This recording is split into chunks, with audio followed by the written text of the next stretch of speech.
અમદાવાદના વાસણા બેરેજમાંથી ફતેવાડી કેનાલમાંથી પાણી છોડાયું। ઉનાળુ પાક માટે ખેડૂતોની માંગને લઈને આ નિર્ણય લેવાયો।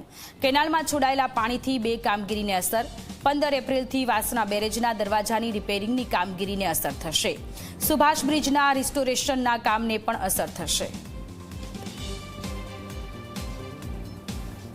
અમદાવાદના સાબરમતી નદી પર આવેલા વાસણા બેરેજના રિપેરિંગની કામગીરીમાં વિલંબ પડ્યો છે, એટલા માટે કે ઉનાળુ પાક માટે ફતેવાડી કેનાલમાં પાણી છોડવાનો નિર્ણય કરવામાં આવતા તેની સીધી અસર જે ડેમના દરવાજા છે તેની રિપેરિંગની કામગીરી અને આ ઉપરાંત સાબરમતી નદી ઉપર આવેલો જે સુભાષ બ્રિજ છે કે જેના રિસ્ટોરેશનની કામગીરી પણ ચાલી રહી છે।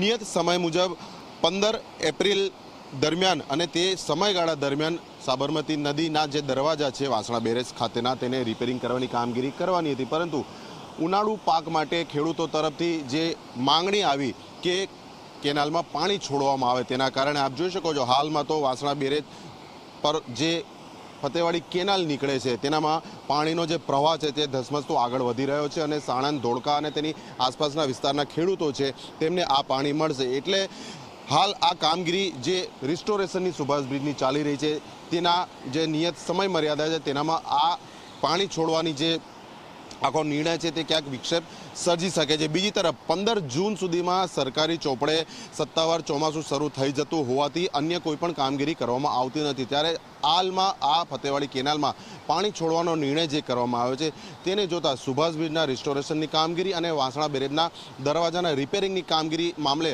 આગામી સમયમાં તંત્ર શું નિર્ણય કરે છે તે જોવું મહત્વનું રહેશે। કેમેરા પર્સન શૈલેષ બગડા સાથે અર્પણ કાયદાવાલા, ઝી મીડિયા, અમદાવાદ।